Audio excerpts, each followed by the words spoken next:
I think that the presence of violence that you can identify with the other side makes you, more hardened in a lot of ways. And so it's not the most important thing. It's at the margins, but I think it does change in meaningful ways how politics, everyday politics is conducted and what it feels like to be in it.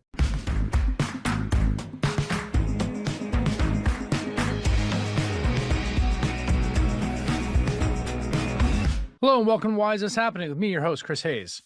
This past year, we have seen an unnerving amount of political violence in the U.S. You could tick through a bunch of examples.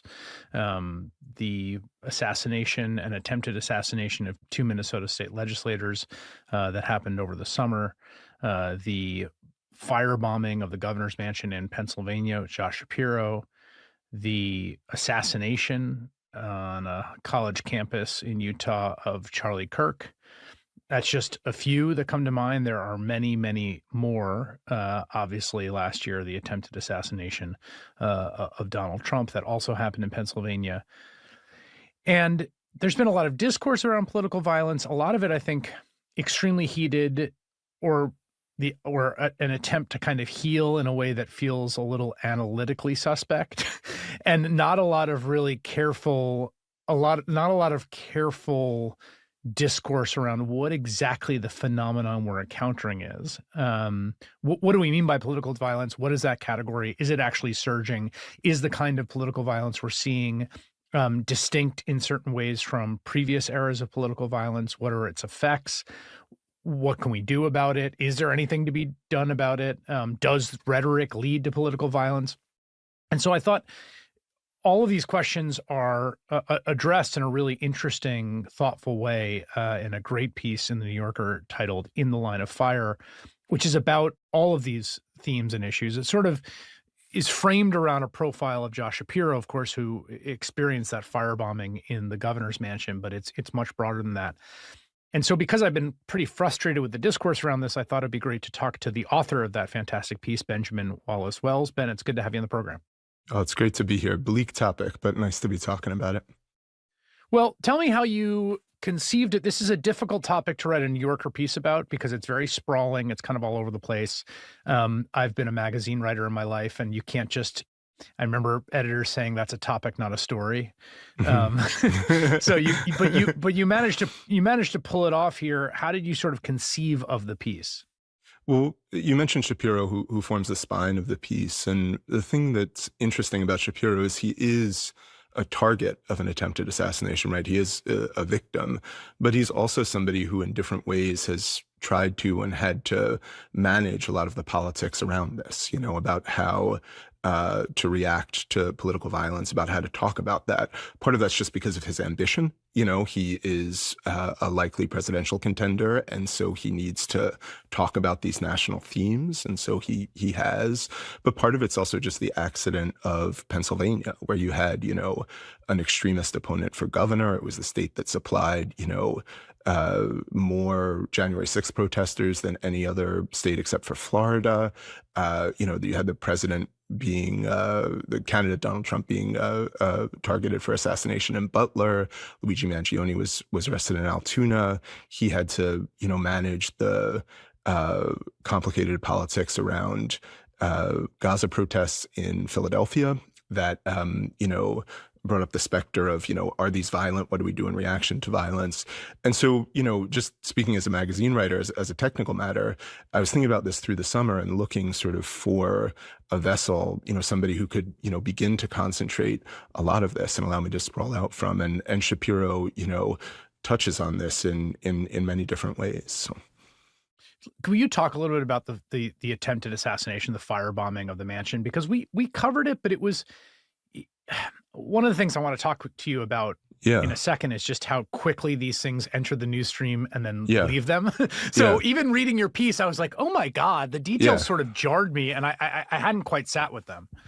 Yeah, I think, the details are jarring, and we did move on quickly, and we do that. But it's also true that, more details have come out over the course of the few months. We know a little bit more about what happened in Harrisburg on the first night of Passover than we did at the time. So, yeah, it was the first night of Passover.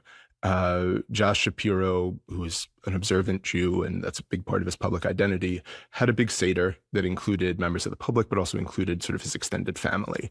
And after that was over, they had about 20 people, 3 of his 4 siblings, their children, his own family, staying in the house. And this is the Pennsylvania governor's official residence. It's a 29,000 square foot mansion right by the Susquehanna River in Harrisburg. And about 2 a.m, a man named Cody Balmer, who was an unemployed auto mechanic who lived about 3 miles away with his mother, and had a pretty florid history of mental illness and domestic violence, jumped a fence, climbed over a metal fence. There were about 2 security people on the ground. They saw him on cameras, but they didn't catch him. And he walked across a courtyard. He had a number of Molotov cocktails with him that he'd assembled by siphoning off gasoline from a lawnmower into Heineken bottles and stuffing them with a rag. He had a sledgehammer with him that he said later he meant to use to attack Shapiro if he ran into him. He broke a window in the formal dining room of the residence. He tossed a Molotov cocktail inside. He walked a few feet away, broke a second window, climbed inside, and then started lighting and throwing Molotov cocktails around the room. The room was still set up formally for Passover, and so there were tablecloths dangling. Those caught fire, and then very quickly the curtains caught fire. There's one locked door at the edge of this big formal room that, though he probably didn't know this, led directly to the chambers where Shapiro and his extended family were all sleeping. And Balmer walks over to the door, and you can see on the security video, he tries pretty hard to kick it down. He's sort of a small, wiry guy with a scraggly beard and a hoodie, but he looks pretty animated. And he doesn't manage to do it. The lock holds, but the whole wing of the building begins to go up in flames, and he, breaks another pane in the window, jumps out, and is gone. Turned himself in the next day. Shapiro's woken at, a minute or so after this by a state police officer knocking on the door saying, "There's a fire, we got to get out." They get all 20 people. They rush out as this group of firefighters is rushing in. So, it was pretty scary. And you can see even the next day, I was in the residence, months later this fall, but the next day he holds a press conference, sort of a defiant press conference in which he means to say, if you mean to deter me from my worship, from my work as governor, you will not. And you can see a really badly burned exterior of the building. This was no joke, it was, it was a real threat to his life. The assailant, who subsequently pled guilty, says that he was doing it basically on behalf of the Palestinian people and Palestinian cause. Right. And what's striking, however, is that this is a person who, has a, as you said, florid history of mental illness and violence, including domestic violence threats and fairly sort of sad and desperate attempts by people close to him to get him back on his medication, things like that. Yeah, help. Yeah. But also this is not a movement activist. This is not a person with a long history in the pro-Palestinian cause. Like he attaches that cause to it. He says that, but it's not like this is a person who came up through some cadre of a secret, militant pro-Palestinian organization and then did this. There's nothing in his history suggests that at all. Right. He's not, he's a white guy from central Pennsylvania. Even his Facebook posts, which people scrutinized a lot afterwards, did not have a lot of pro-Palestinian content. He's, maybe a supporter of the Palestinian cause or an opponent of the war in his mind, but he's not part of some group. And I think this is something that is characteristic of this moment in political violence in the last couple of years. This is why I want to linger on it. That really is different from the way we conceive of the politics of extremist violence. In other words, when you go through, the long history of political violence in the U.S., when you think back to the Haymarket bombing or the bombing of Wall Street or, the Weathermen in the 60s, the Ku Klux Klan, these are all, the killing of Medgar Evers.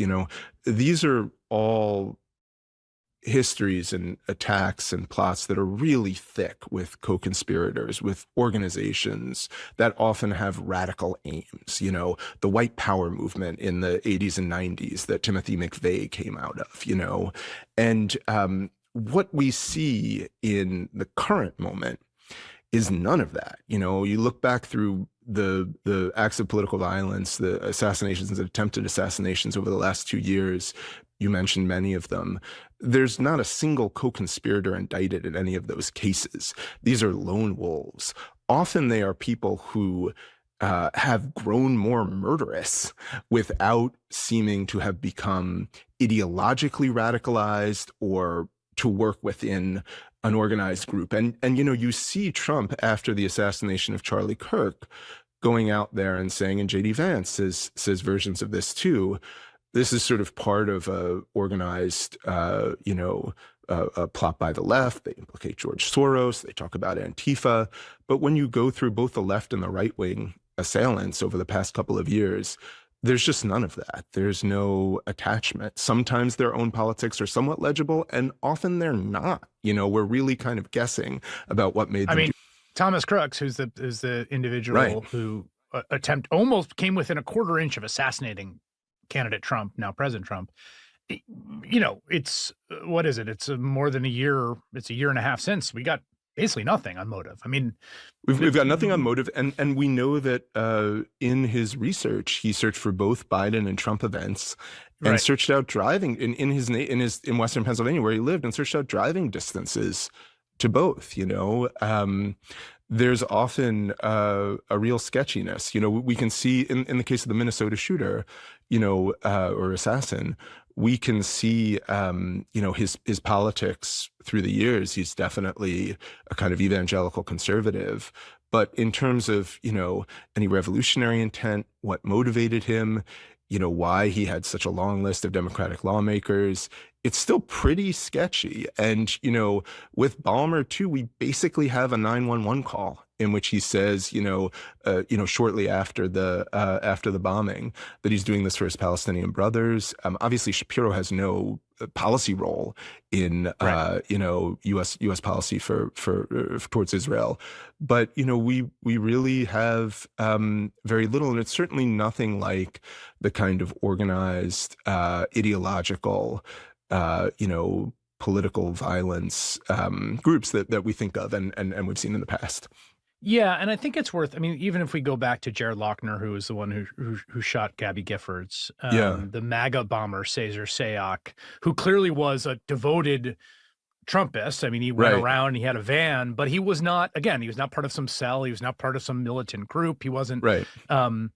If you look at the individual accused of murdering Charlie Kirk, there's a few ideological indicators: the "catch this fascist" on the bullet casing, the alleged message that he wrote to a love interest partner who's trans about being sick of the bigotry. Like, you can see, it's not that in some cases there's nothing ideologically legible, like in the case of Thomas Crooks. Right.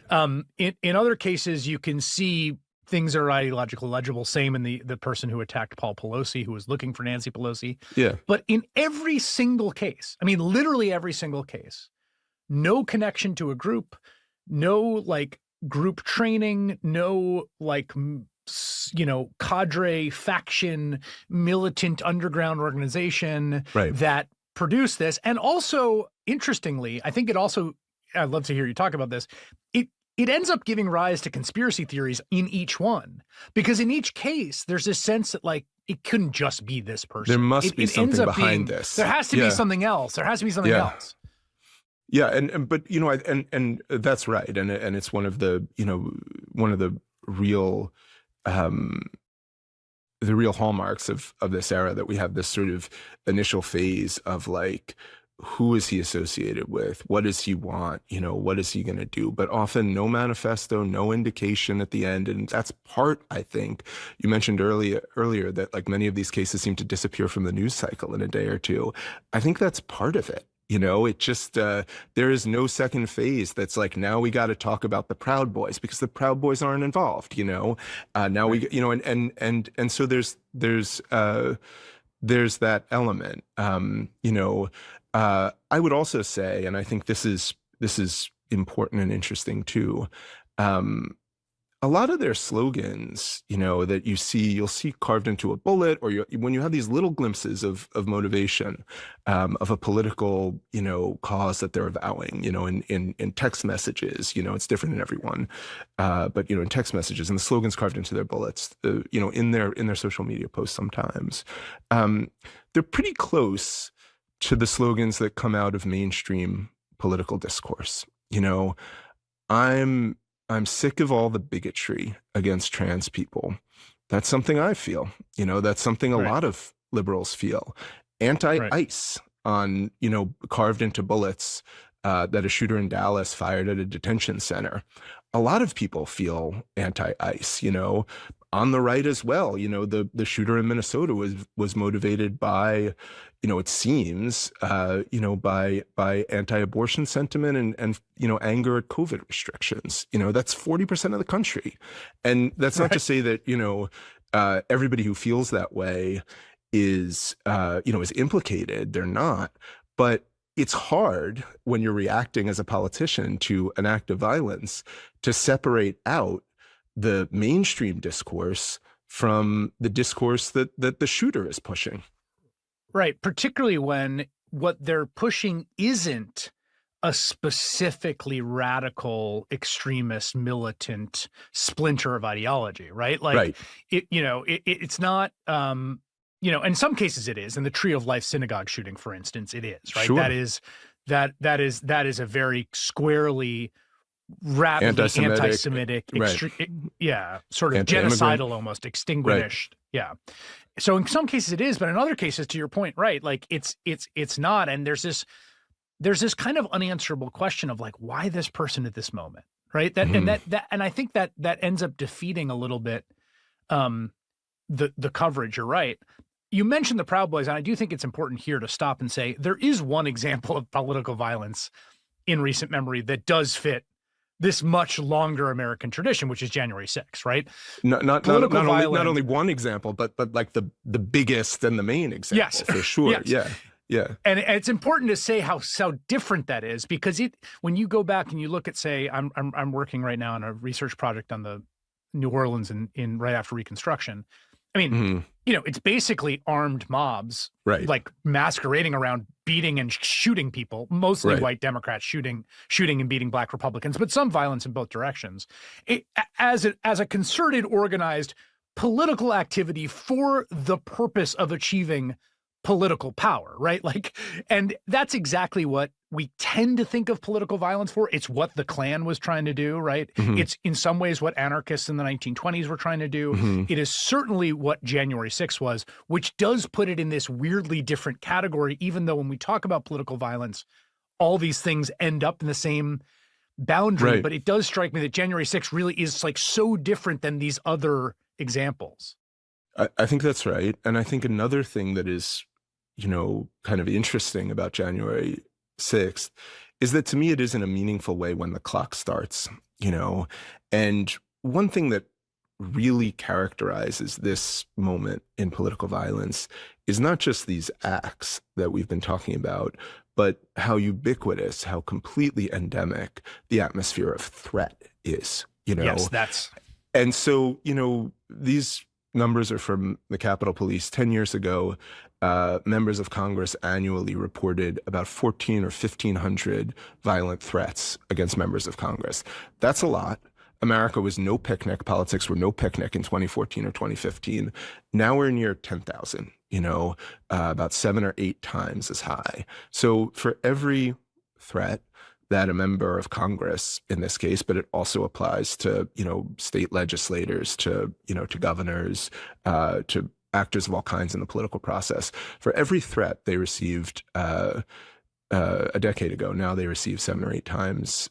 Now they receive 7 or 8, and that is a kind of horrifying situation. And when you look, and I'll just say this briefly in case you want to get into it later. But when you look at the events in politics, at daily events in politics, I found as I was reporting this piece, I saw again and again people reacting to the possibility of violence, the reality of threats, ICE agents masking. That's obviously a kind of terrorizing aspect of our current politics. It's also, at least ostensibly, a reaction to threats of doxing and violence against ICE agents, and I think that there is, some sincere fear, among ICE agents that they're going to be targeted. It's certainly something the Department of Homeland Security talks about a lot. In the last couple of weeks, Marjorie Taylor Greene and Jared Golden, a Republican and a Democrat, have both announced that they're not running for Congress again. Both of them talked about threats of violence against their family and the pressure that puts on them. That's not the only thing going on, but it's an element in the background. Kash Patel is a tiny one, but Kash Patel was a scandal a couple of weeks ago where he was getting SWAT teams and the FBI planes to fly his country singer girlfriend around. He said it was because threats against her life. She's under threat, and so he's because of his work, and so he needs to protect her. And so there's a way in which the presence of political violence can be manipulated. There's also a way in which it's sincere, but to me, just as I've been working on this story and reading the daily news, you do tend to see that it is a big part of the background situation of politics right now. Yeah, I want to talk about this air of menace, because I actually think the randomness connects to it in some ways. And I don't mean random. I mean random in the sense of like, it could be anyone at any time. This sort of sense of a little bit like school shooting or mass shootings. I think it has a sort of similar character, right? And again, to come back to this theme of this distinction, if you read accounts of what it was like to live in Italy during the Red Brigades, or Germany during Baader-Meinhof, Days of Lead, exactly, or England, Northern Ireland and England during the Troubles, places where you have this like concerted, systematic political violence. It's horrible, and it's incredibly insidious, and that's not what we're dealing with here. But what is similar, although I think refracted differently, is that sense of menace. Yeah. And in this case, that sense of menace, I think, is real and truly palpable to the people who are politicians. I think you see it particularly, I think you see it with MAGA folks and Republicans and their fear of what will happen to their security situation if they cross Donald Trump. I think and I think that makes a real big difference in the decisions and judgments they make. I mean, a bunch of the people have left Congress and have said explicitly, I'm leaving because I can't deal with the threats. And Jared Golden said that, who's a Democrat who's leaving. I do think that this air of menace is connected a little bit to the randomness. You have Landsman and a few other politicians who just talk about part of being a politician in democratic society is like you go and do open events. You go out to people and you meet them. Like, that's what it means. And a lot of us, I'm sure you felt this way. I think I felt this way just at a very personal level when I saw the video of Charlie Kirk. It was horrific.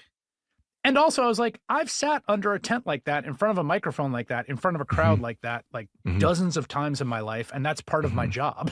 And there was something that hit pretty freaking upsettingly close to home about that setting. And I think a lot of public figures feel the same way. This is just a tiny thing in reaction to that last part, but, I talked to Chris Rufo in the piece, who basically does what Kirk does, from he's a smaller operator, but he goes and talks in a somewhat combative right-wing way on college campuses. And he said, a lot of, Charlie had the biggest security operation. He had the biggest private security force. He was the best funded, and a lot of us are out here without that. And we got to rewrite our contracts and, put into the speaking engagement the university is going to provide security or whatever it is. At the level of more, elected officials, I don't know if you've had this experience, but I hear about it a lot. I hear a lot of, Yes. What's my security look like? I would say that just in the course of my regular work as a political reporter, I'm often talking to people kind of about why they're making a decision to run or not to run for an office. And, 5 or 10 years ago, I would hear It's because the media exposure is too much for my wife. Like I would hear that a lot. I had to get over the obstacle of like, is my family ready for the media exposure? And now I hear there's a lot of crazy people with guns out there. I don't know if I want to expose Yes. them in their safety. Yes. Shapiro said to me that in the 6 months since the attack, he, often, as a lot of elected officials do, get calls from sort of lower level officials, members of his party, asking his advice or imprimatur for running for a higher office. And he said in the last 6 months, about 10% of that conversation tends to be about politics, and about 90% of it is about security, and that's just a different world than we were in, 10 years ago. You said early on that, a lot of and I completely agree with this, a lot of the most visible pressure was on centrist Republicans who were, dissenting, especially during the first Trump term, who were dissenting from Trump and his movement. And, a lot of those people are just out of politics right now. I talked to Jeff Flake in the piece, Lisa Murkowski, who is a kind of holdout, she's still representing Alaska and, has not really changed her political approach. She said a few months ago to a conference of tribal leaders, we're all afraid, retaliation is real. And, some people will just knuckle through it, I think. Some people are, very committed, but I think it does meaningfully change who stays in politics. I think it selects, at the Absolutely. margins for people who are more, emboldened, more, angry, and I think that the presence of violence that you can identify with the other side makes you, more hardened in a lot of ways. And so it's not the most important thing. It's at the margins, but I think it does change in meaningful ways how everyday politics is conducted and what it feels like to be in it. I think it's worth us talking about the ideological valence and balance of this. There people will cite, there's a report saying that there's a majority of instances have been right-wing violence. There's a question of how you count that, of course. It's obviously the case that it's not limited to one side and one ideology. The congressional shooting, for instance, Steve Scalise almost lost his life. Mm-hmm. That person was, from all that we can tell from his public profile, he was basically a liberal. Again, unclear, like this was not like some particularly ideologically thought out kind of It's not a act, precinct like all these captain or other something acts. like that, right? Exactly. Yeah, exactly. Yeah. He's not like, right. He's not running a Democratic club and he's showing up with them to beat these people up. Right. But it does seem to me that you can't talk about all this without talking about two things. One is Trump. Like, it just seems to me that the message he sends at the top, his flirtations with violence, his welcoming his violence, that quite famously during those 2016 rallies, if you knock the hell out of protesters, I'll pay for your defense. The sort of constant use of violent rhetoric, of course, the encouraging of January 6th, the fact that he will never make any of the kind of healing talk that we saw from, say, Josh Shapiro, or even from, what I would call kind of normal Republicans. Right. I don't know if you can causally locate it, but to me, you can't detach his particularly distinct role, and I would say particularly toxic role, from all this. I think you see that, in a couple of places, but for me, the most salient one is in the reaction to shootings. Just imagine Mitt Romney. Right. After Charlie Kirk's, shooting. Imagine the 2019 version of J.D. Vance, even, Yep. And, I talked to Tim Waltz in the piece, and he said, look, like after, he says, my best friend, who's very close to the Speaker of the Minnesota House, Melissa Hortman, who was killed. After my best friend was killed, Trump went after me and called him a whack job, and then, no flag at half mast, no call to the family, no visit. And then, after Charlie Kirk, he just gives a litany, Trump, from the Oval Office, of the acts of political violence that is limited to the portion that is committed by people with left-wing sympathies or committed against Republicans.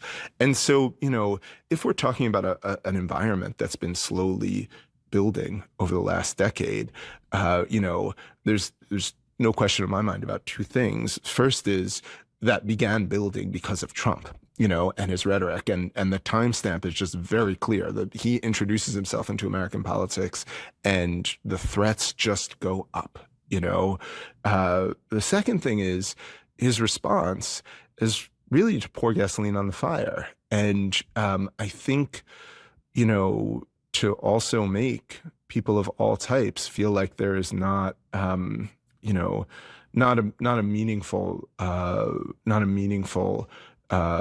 sort of politics of resolution, that we're just going to be defined by who we're for and who we're against, and I think that is really bad. But I do also think that Republicans who say look at Luigi Mangione, look at the Elias Rodriguez, who shot up a UJA reception, killed 2 Israeli embassy officials in Washington last spring. Look at a number of these other attacks. Look at Charlie Kirk, most of all. This isn't a kind of confined problem, but yeah, they're right. Yeah. I find the Mangione reaction actually the most unnerving, because lots of people I like and respect have all sorts of kind of tongue-in-cheek footsie Mangione celebration. I mean, he's accused of shooting someone in the back. That's what he's accused of. That's what you're celebrating. And, health insurance companies are bad, and this person, health insurance companies are bad, and United might have been a really bad company, but, you can't shoot people in the back. And, I don't even believe in the death penalty. I don't believe you should kill people with due process and appeals. So you definitely can't shoot someone in the back on the street, no ifs and buts, whatever. And I do find it, this sort of, there's a whole very widespread universe of kind of jokes about it and celebration of it and sort of sly wink, wink, nudge, nudge. And I think I can't tell, on that part, is that I'm torn between 2 theses on it. One is that it's the internet, and that the way that we interact with reality, life and death, politics on the internet is sort of distancing and dehumanizing to such a degree that it's very easy to make it all kind of a video game, and not really kind of grapple with the humanity of it. And the other is just that this is a insanely violent country. It has always been an insanely violent country. It is a country where we tolerate a level of ambient violence way higher than any country. I mean, the biggest mass shooting that I've ever covered in my life, which was the 2017 Vegas shooting at the Country Music Festival, in which 60 people were killed and dozens other injured. And we have no idea why. Zero anything, zero motive, zero ideology, nothing. A complete nihilistic, endlessly dark black hole of meaning, of just pure mass murder.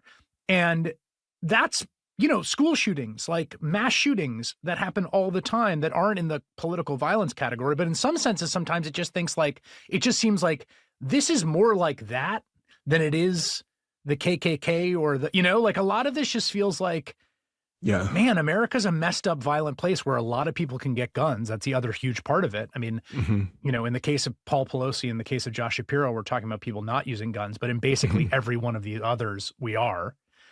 And so I wonder, how much do you think there's something distinct to what the internet's doing? How much do you think it's about American violence and gun culture? How do you think about that? I'll answer that, but let me just put a finer point on what you said originally about the reaction among, people and admire to the Luigi Mangione shootings. Elizabeth Warren, when she's asked for her reaction, not a paragon of violence or even aggressive partisanship, says violence is never the answer, but people can only be pushed so far.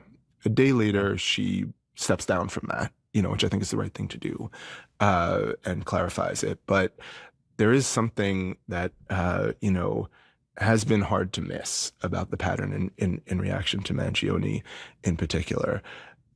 I tend to think that when people say the internet in politics right now, there's a bit of a black box phenomenon for some people, where things that are new or scary are just attributed to the internet without a lot of specificity.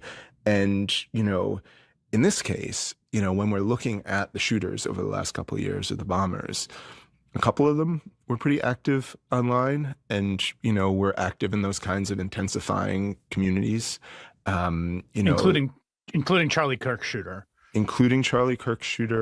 probably including Mangione. Alleged shooter. Yeah. Probably including Mangione. But many of them were not. Crooks had no online profile. Ballmer, very minimal. Vance Bolter, the Minnesota shooter, very minimal.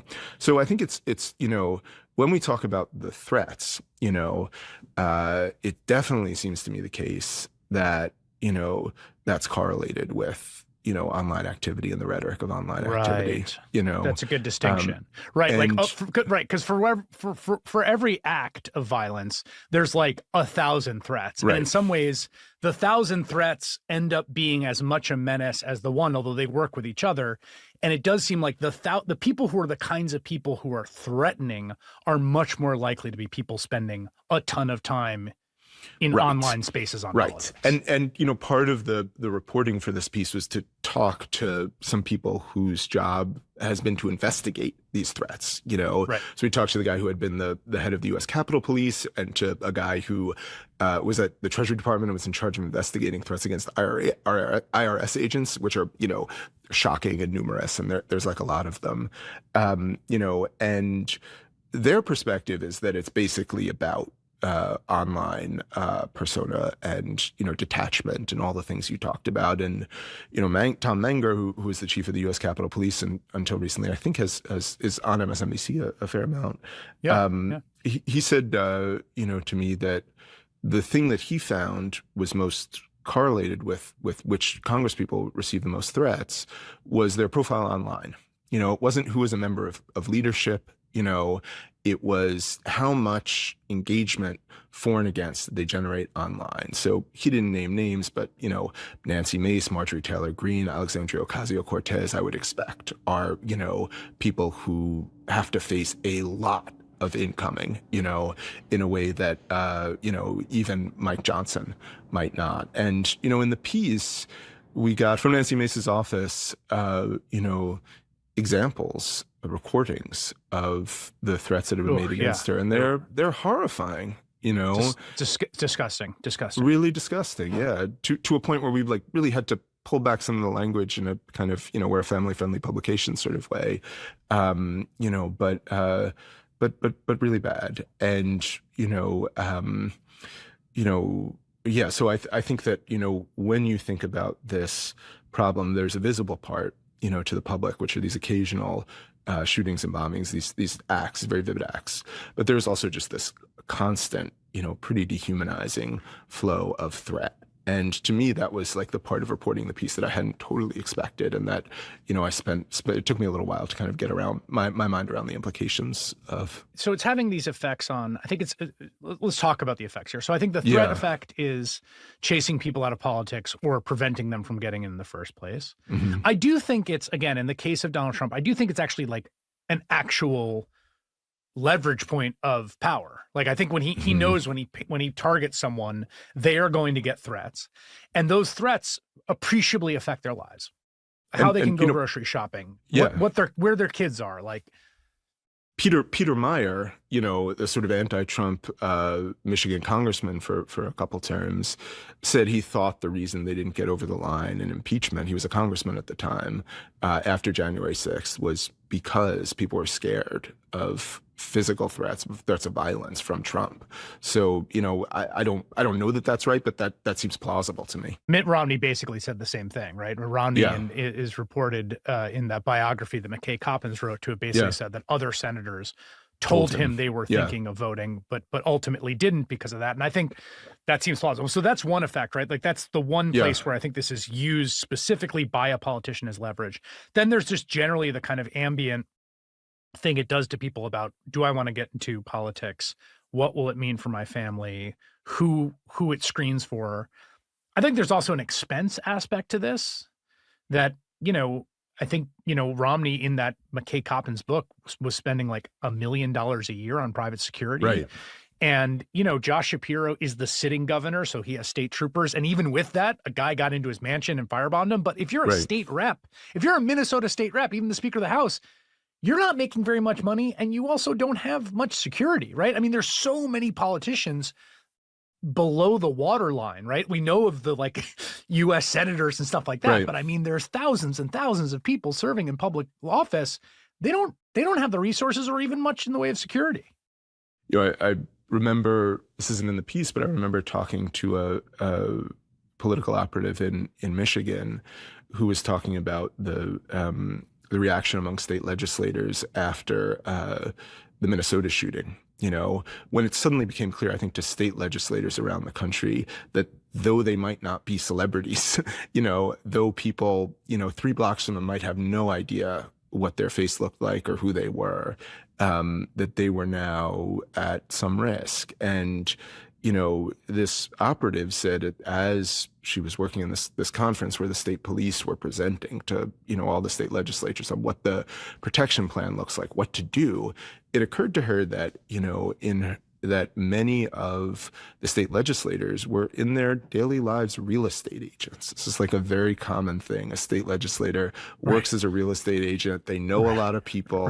It's a pretty flexible time arrangement. Flexible work. You can move around. And then, exactly. You can go to Lansing 2 months out of the year and then still come back and steal some houses.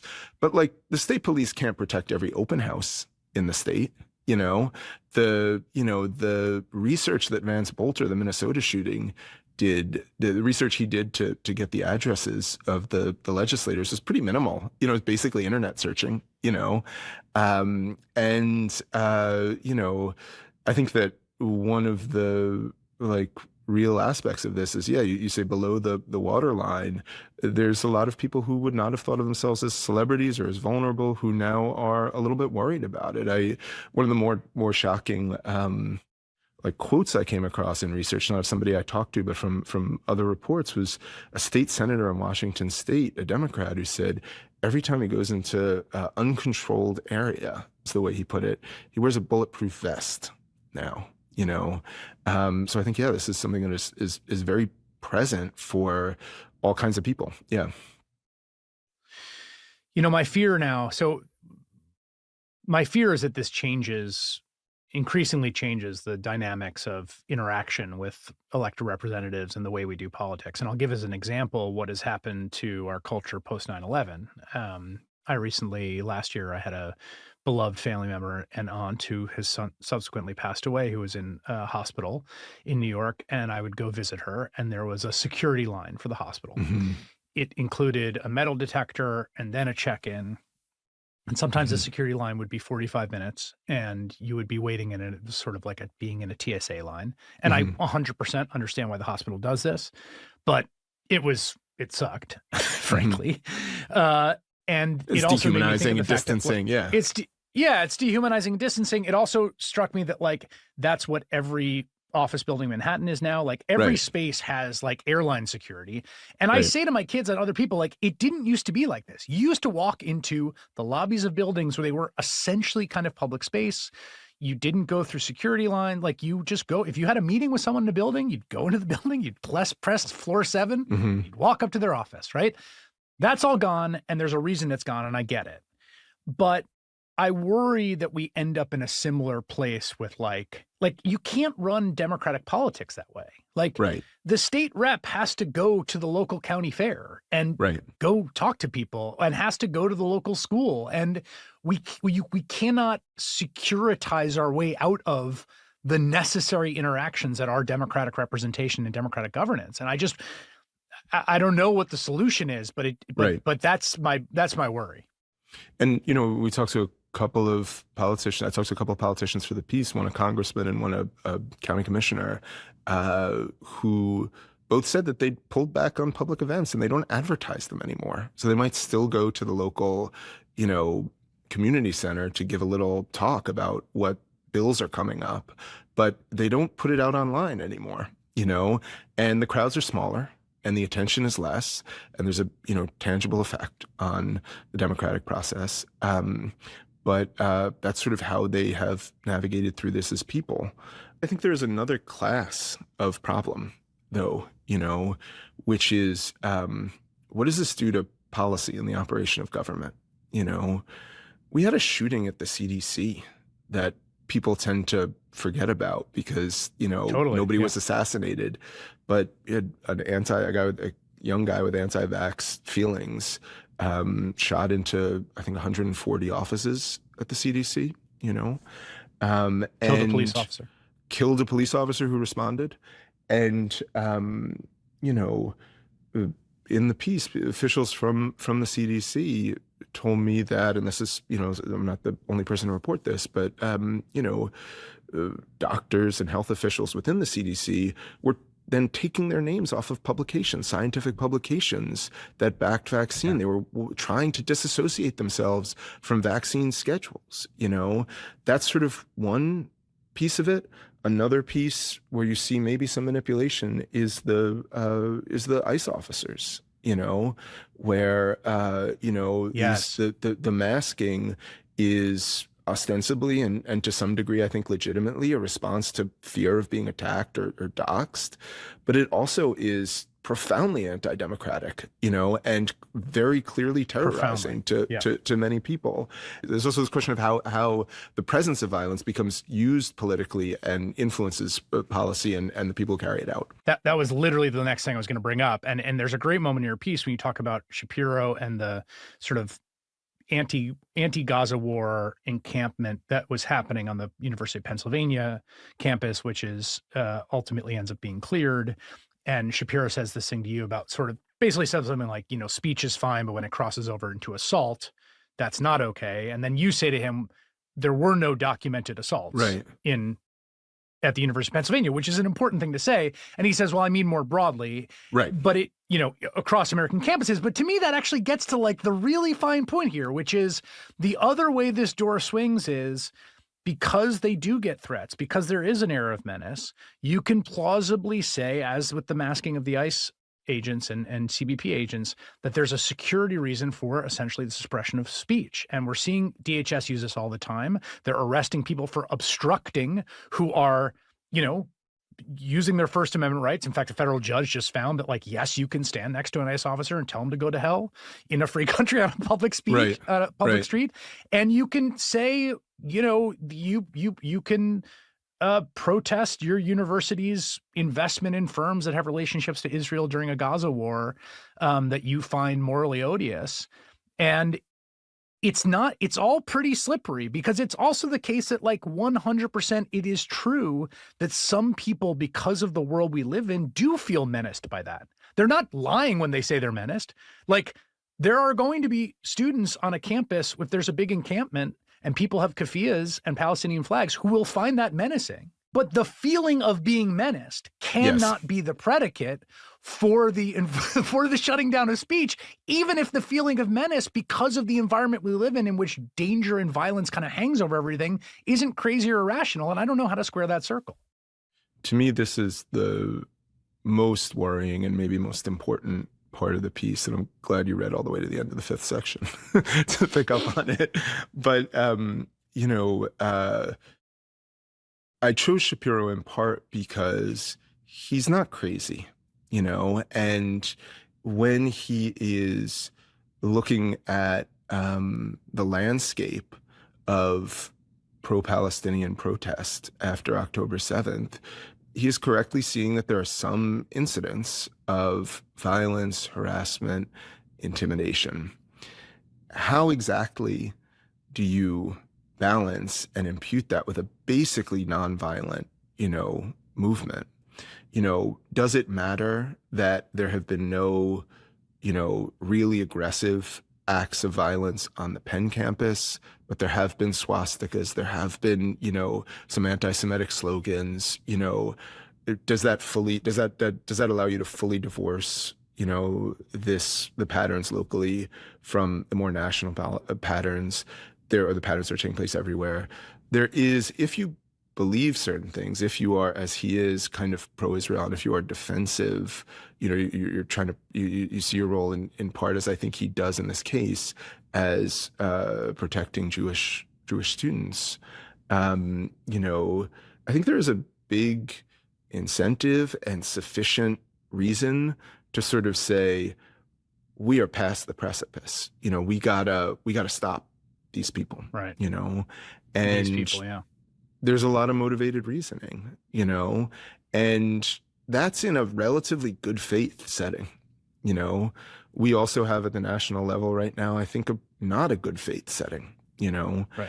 And, so yes, I think there is a political problem about, Trump and how he responds, but there also is just sort of an intellectual problem, which is that these are hard knots to untie. And, even if you accept that there's no, right-wing conspiracy behind the shooter, there's no left-wing conspiracy behind that one, to not engage in a kind of form of collective sanction or collective punishment for an individual act is hard to do, and the lines are fuzzy sometimes, and I think that one thing that is sort of the bleakest about this to me is you just see how much the kind of ubiquity of threat and the presence of threat really does at the margins kind of mess with or change how politicians of all kinds react. Totally. There's two things I want to say. One is I just want to be, scrupulous here, because we've talked about this sort of being across various ideological lines. There have been really horrendous acts of anti-Palestinian violence, including the murder of a 6-year-old Palestinian-American boy and the strangulation of his mother, who survived. Right. 3 students in Vermont who were beaten up, accosted. Many other documented instances. So I just want to be 100%. very clear that this is not just go in one direction. Right. The other thing is you talk about, I think it's Landsman has a protest outside his house. Yes. And maybe we'll sort of end on this point, which is, I've watched protests outside officials' houses, and I used to think it was fine. Like it messes with their day a little bit, but you know what? They're in a democratic society and they're wielding a lot of power. And if they're doing something, they need to know that that they're accountable to people. Mm-hmm. And sometimes the cost you pay for power is having your day a little messed up, and that's fine. Mm-hmm. But in the current environment, I think I've just changed my mind on it, because I just think that the air of menace is so profound. It's impossible to do it in a way that's truly and fundamentally nonviolent because of the threat that hangs over it. But I don't know if I'm right about that. And I don't know if we're losing something in what boundaries we're going to start to put on forms of militant but nonviolent direct action or protest or rhetoric, which all might actually be necessary in a democratic society, but feel more loaded and dangerous in a society where people are A, threatening violence, and B, actually doing violence. And that to me is, like you said, that's not an easy question to solve, but that's the one I think that I'm trying to puzzle through. Yeah, I don't have the answer. And, I think the Landsman story was one of those in the piece that I struggled with the most, for exactly this reason. He wakes up one morning, just about on the first anniversary of October 7th. He's a Jewish Democratic congressman, Greg Landsman from Cincinnati, and is, pro-Israel. There is a policy in a way that there isn't with Shapiro, who has no policy, role in U.S. policy towards Israel. Landsman does. He sits on foreign affairs committees. He has a role. And he wakes up one morning and there are 20 people, he says, in black, masked, at the end of his driveway, chanting pro-Palestinian slogans. And he says he's terrified, and he says furthermore that when he goes out in public afterwards, he has an event that happens a few weeks afterwards. He has a kind of indelible image springing into his head of somebody coming up behind him and shooting him, and him lying face down on the ground. And, if you were to ask me 3 years ago, what do I make of the ethics of protesting outside a congressman's house? I would have said, seems fine. There's certain lines you don't want to cross, like you don't want to physically menace or harass somebody. Right. But if you're chanting slogans and holding signs and you're on the about sidewalk their policy that you disagree with, right. I mean, it seems in bounds. At the same time, when Landsman says, this did not make me reconsider anything about my policy approach, it hardened it. It made me think that these people don't know what I know. They're less sophisticated actors. When he says I was scared, to the point where I'm now retreating somewhat from holding public events, those to me are signals that maybe we are in a somewhat different era, and maybe the old standards don't quite apply, but also I don't know what new ones to apply. So, to me, that was just a pretty striking encapsulation of how muddy navigating this can be, and how much has changed. Benjamin Wallace Wells is a staff writer at the New Yorker. The piece that we were discussing today, which is fantastic, you should read the whole thing, as I did all the way to the end, called In the Line of Fire. Ben, that was great. Thanks so much. I really enjoyed it. Thank you.